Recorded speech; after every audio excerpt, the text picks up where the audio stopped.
Can we all take a collective breath together? Just a big inhale. I feel better. My name's Ella. My pronouns are she, her, hers, and I'm reading my friend N. Day's work, who also uses she, her pronouns. We both live in New York, and she wishes that she could be here, but I'm here, sharing her words with you.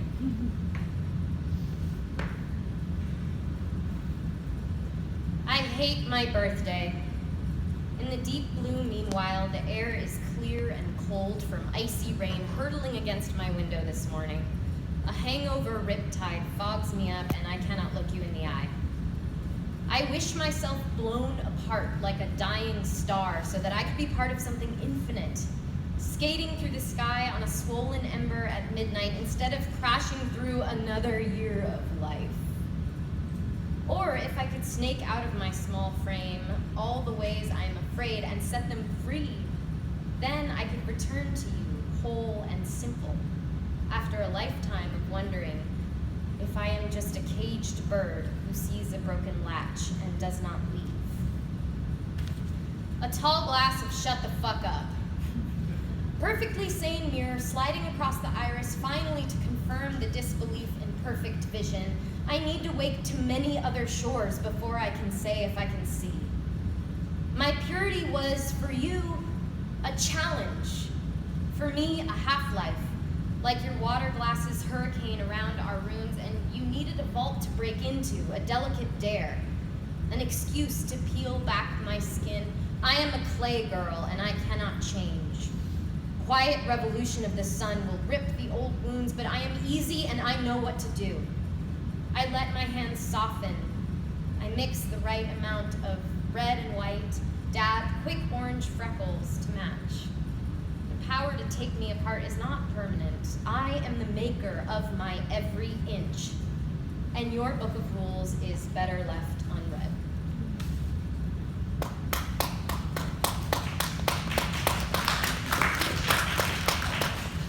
You ran back inside for something I forgot.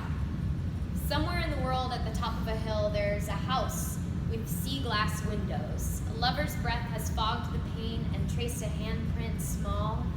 A better temporary mark than a pissing contest after dark. Pride is something sharp, wild, and irrelevant, and I feel low when I look into your eyes that widen, catching the daydream about picking weeds you always thought were wildflowers, and the giants you love becoming human. The way you surf between extremes is honey in your bones. Delicate and brief as air is what you said when I asked how you pictured me. If I could be as shifty as the wind and still feel soft, I think I'd be all right. But my joys live downstairs in secret stony hallways that I built to walk stag.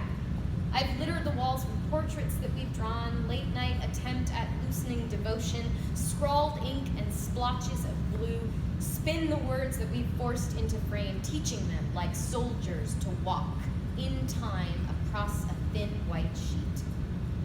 Somewhere in the world, I think myself alone. But after coffee and indecisive wandering, I discovered a cluttered sky and a sweater on the wicker bench. You've been in the garden all this time, lost in a broken spine book from my shelf. The creek spits gentle over piling stones. I stack myself across your lap. I watch the clouds move fast and clear in the reflection. My grief is important to me. On my sleeve in iridescent sadness, I learned that I cannot make a bridge of my body anymore. My stomach is a shipwreck, and my hands feel harsh when I'm lost in thought or turning pages, then too distracted by warm blue rectangle, cheap laughs, the crunch of my thumbs, sending more across the waves than I can handle. Easier to tell you what you want to hear than let fly what I think. A poem about a place I've lived. Once I got so lonely that I lived on an island for 7 long years. At the end of my self-imposed sentence, I tore open my blanketed eyes, salt water rushed out and back in, dipping toes, testing light.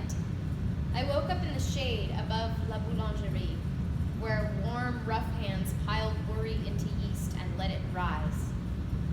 When I was small, I didn't believe in princesses, miracles, Santa Claus, faith. I trusted patterns, repetition, and what I could make with my hands. Quicksand fists, I learned to rein in the pop, to sink into things I'd have to set back free. Something like a necklace clasp, soft 14-karat gold, seared flesh in summer. The smell of orange knocks me, and I make myself a monument on crimson bricks. If I stay here, I will not go back there. If I stay here, I will go back to sleep. If I stay here, I will not say yes, yes. Soft quilted yellow sheets, 4-poster bed, writing desk. She sat like this and sent him sheets to Normandy. I have never learned to spell his name. The place I box myself into is step by step a replica of hers. The way I carry shame and grief for them is layered, peeling paint around my neck, collared with history, clothed with dignity. I stack the pennies from the ground, heads up, and roll them in my pocket as I leave. This is the last one. It's called Black Cords, Silver Zipper. Tiny wishes, she begs God on the back of her bathroom mirror for one more piece to land. For the glass to heal, spider vein, reverse time, peel glitter back like a scab. Keep riding, dig deep until you choke the laces into a bow. Pick your head up, toss your hair, throw back the bottom of whatever left last night. And hear the opening chords of maybe this time echo in your toilet bowl. 25 and feeling too old for ashtrays and promised lands. For slipping through a closing door before midnight and telling mom and dad, I'm just fine. I have a therapist and a weed dealer for when she's out of town. And a lover who likes to find new inches of my body to conquer when I'm asleep. I know the East Coast and sweat stains have left their lashes on my sink, and somewhere I smell pine or just Old Spice. Think about the pews I listened from before I could see past a hymnal. The red-faced clown I let replace my nightmares about birds, who yelled his way to heaven every weekend and made me hate black hair that's wet. I wanted out, and you got in just before my eyes clicked, clock ticked shut. You greet me lazy smile and drowned green eyes, and I nickname you something trite. You said I gave you a better past to pull from when you write. My tongue ties a slip knot around your rib cage, and suddenly you don't even want to breathe. You listen when I hold my hand to your lips and whisper, wait.